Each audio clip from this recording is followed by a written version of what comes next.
সকালবেলায় তেমন কিছু খাওয়া হয়নি আজকে। সারাটা দিন রুম গোছাতে সময় কেটে গেছে। একটু বাইরে গিয়েছিলাম বাজার করতে। ঘরে কিছু সাধারণ জিনিস দরকার ছিল, সেগুলোই আনতে গিয়েছিলাম। আজকে আমার পছন্দের সব রান্না করব।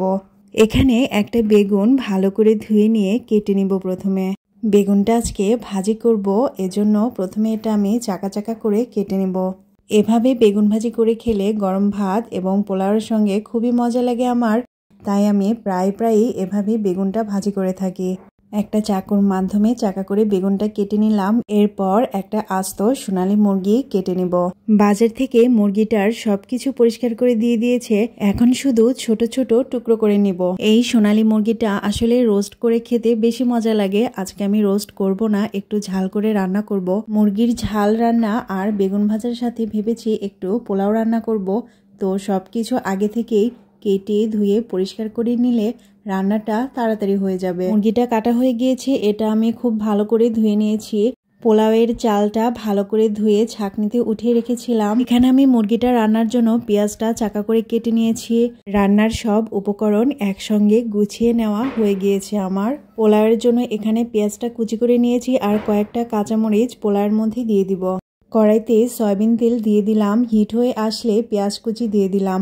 এরপর এক এক করে দারচিনি, সাদা এলাচ, কালো এলাচ দিয়ে পেঁয়াজটা ভালো করে ভেজে নিয়েছি। পেঁয়াজটা ভাজার পরে সামান্য পানি দিয়ে দিলাম। হলুদ গুঁড়ো, লাল মরিচের গুঁড়ো, সামান্য ধনিয়া গুঁড়ো দেওয়ার পরে আদা বাটা, রসুন বাটা, জিরে বাটা দিয়ে দিয়েছি। মশলাটা খুব ভালো করে কষিয়ে নেওয়ার পর মুরগিটা দিয়ে দিয়েছি। চুলার জালটা একদম মিডিয়ামে রেখে দিয়ে মাংসটা খুব ভালো করে কষিয়ে নিচ্ছে। এই মাংসটা সিদ্ধ হতে খুব বেশি সময় লাগে না। ঢাকনা দিয়ে ঢেকে দিলাম কিছুক্ষণের জন্য।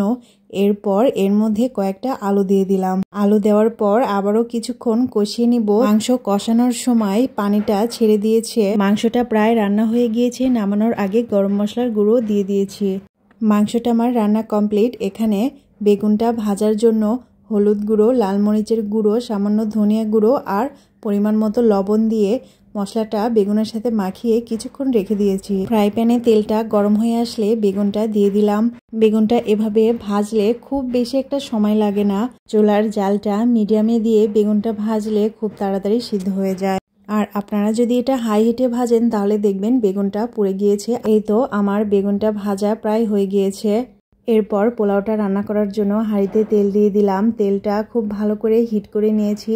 পেঁয়াজ কুচি, দারচিনি, এলাচ, তেজপাতা দিয়ে পেঁয়াজটা লাল লাল করে ভেজে নেওয়ার পর চালটা ঢেলে দিলাম। চালটা ঢেলে দেওয়ার পর আমি কিছুক্ষণ সময় এটা ভাজবো। আর ভাজার সময় চালটা যেন ভেঙে না যায়। চালটা ভাজার কিছুক্ষণ পর এর মধ্যে আমি আদা বাটা দিয়ে দিলাম। আদা বাটা দেওয়ার পর আবারও আমি কিছু সময় চালটা ভেজে নিব। চালটা ভাজা হয়ে যাবার পর এর মধ্যে পানি দিয়ে দিলাম পরিমাণ মতো। পোলাও রান্নার জন্য গরম পানি অ্যাড করলেই বেশি ভালো হয়। আমি গরম পানিটা আজকে অ্যাড করিনি, ঠান্ডা পানি দিয়েই পোলাওটা রান্না করে ফেললাম। এর মধ্যে আরো অনেক কিছু অ্যাড করা যায়, আমি একদম সিম্পল ভাবেই রান্না করেছি পোলাওটা। পোলাওয়ের মধ্যে কয়েকটা কিশমিশ দিলে আমার খুবই ভালো লাগে খেতে। আজকে আমার ঘরে কিশমিশ ছিল না, এজন্য আমার দেওয়া হয়নি। পোলাওটা নামানোর আগে সামান্য একটু ঘি দিয়ে দিয়েছি। এখানে সালাদের জন্য শসা কেটে নিয়েছি। মোটামুটি সবকিছু রান্না করা শেষ। তারপর টেবিলে খাবারগুলো দিয়ে সুন্দর করে পরিবেশন করলাম। আজকে খুব ইচ্ছে করলো মাটির ডিনার সেটগুলো বের করি আর এর মধ্যে খাবারগুলো পরিবেশন করি। যা চিন্তা করলাম তাই করে বসলাম। ঝটপট বাসনগুলো বের করে পরিষ্কার করে খাবার পরিবেশন করে ফেললাম। আমার হাজবেন্ড দেখে অনেক খুশি হয়েছে। অনেকদিন পর আজ দুজনে একসঙ্গে খেতে বসবো। মাটির এই বাসনগুলোতে খাবার বাড়ায় আপনাদের কেমন লাগছে অবশ্যই কমেন্টে জানাবেন। সবাই ভালো থাকবেন। আল্লাহ হাফেজ।